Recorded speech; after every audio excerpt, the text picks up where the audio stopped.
Mga kaibigan, eto na naman tayo sa ating munting tahanan. Naway, ikaw ay nasa mabuting kalagayan.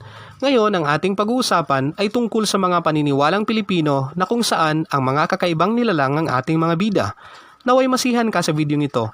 Pero bago tayo magsimula, hayaan ninyong bigyan ko ng pasasalamat ng taus-puso ang ilang mga tao na naniniwala sa munti kong kakayahan, lalo na sa asawa kong si Abigail. Maraming salamat po sa inyong lahat. Sa mga sabi-sabi at kwento ng mga nakatatanda, ay medyo marami rin at mayaman ang kultura nating mga Pilipino kung sa kababalaghan na aspeto ang pag-uusapan. Sa mga ideya tungkol sa aswang, tikbalang, mambabarang, mga engkanto at marami pang iba ay hitik at puno ang isipan nito lalo na sa mga probinsyang bahagi ng bansa.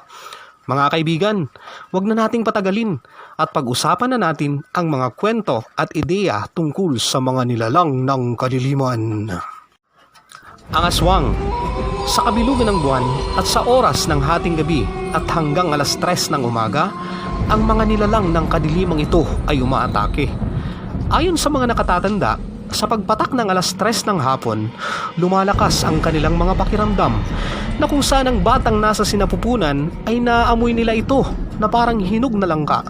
Sila'y naglalaway dito kahit na ito ay nasa malayong lugar. Mangyari na kapag buntis ay ilugay ang buhok at maglagay ng uling at asin sa bulsa dahil ito daw ay panlaban sa mga aswang. Isang palatandaan ng isang tao ay aswang kung ito ay nagnanais na kumain ng mga sisyo ng manok o maghangad ng mga maruruming bagay na kanyang matikman. Ang mga kampo ng kadiliman na ito ay maituturing na mga shapeshifters kasi kaya nilang pasukin ang katawan ng isang hayop. Kadalasang pinapasok nila ay ang mga pusa, aso o di kaya ay ibon, kung saan dinadaan nila sa mga kaluskos at pagaspas ang kanilang pagpaparamdam. Minsan sila ay pumapasok sa ibon. Ang ibon na ito ay tumutunog, ang palatandaan ng mga nakatatanda na kung ang tunog ay malayo, ang ibig sabihin nito ay kabaliktaran kasi ito ay nasa malapit lang. Kung malapit naman ang tunog, ang aswang ay nasa malayo pa. Ayon sa mga kwento, kahit natatamaan ng sibat, gulok at baril, ang pinapasukan nilang hayop ay wala kang makikitang katawan ng tao dahil sa ang mga aswang ay nakakaya makauwi sa kanilang bahay kahit na sila ay malubhang tinamaan. Ang sugat nila ay kanilang dinidilaan at nilalagyan ng mga gamot na sila lang ang may alam gumawa.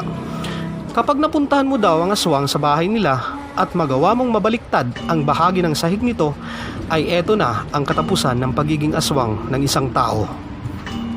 Ang kapre. Ang kapre ay matuturing na elemento ng kalikasan, ngunit sila ay mababangis at kaya nilang makapanakit ng tao. Kadalasan sabi ng mga nakatatanda na ito ay matatangkad at may tabako na sinisindihan. Ang katawan nila ay puno ng balbas. Sila raw ay tagapagbantay ng kalikasan, ngunit kung ikaw ay mapangahas at mapanira sa mga liblib at masusukal na gubat o lugar, dito kanila aatakihin. Ang palatandaan daw na may kapre sa isang lugar ay makakamoy ka ng parang may isang siga ng mga dahon o amoy sunog, ngunit wala ka namang nakikitang apoy o usok. Ang lakas ng kapre ay nasa kanyang baywang sa suot nitong belt o sinturon. May kwento akong narinig na isang uri ng saging, ang saging na tindok kung tawagin.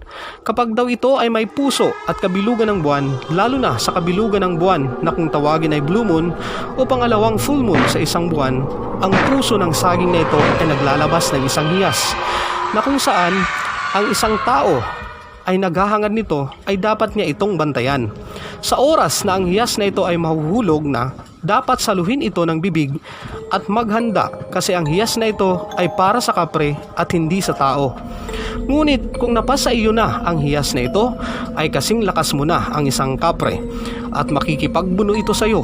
Sabi ng mga nakatatanda na kung maagaw mo ang sinturon ng kapre, ito ang ikamamatay nila at ikaw naman ay lalakas. Pero mag-ingat ka kasi ikaw ay babalikan ng mga kalahi ng elemento na ito. Mambabarang. Ang mambabarang ay isang tao na malakas ang itim na kapangyarihan. Kaya nilang makapaminsala gamit lamang ang isang larawan, pangalan o gamit ng tao na kanilang gustong sirain.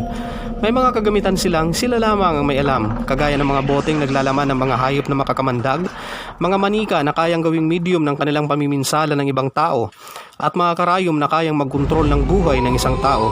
Talagang masama ang epekto ng kulam sa isang tao. May kwento akong napakinggan na kinulam. Ang kanyang damit ay nilagay sa isang kawayang biyak at ilinagay ito sa dalampasigan.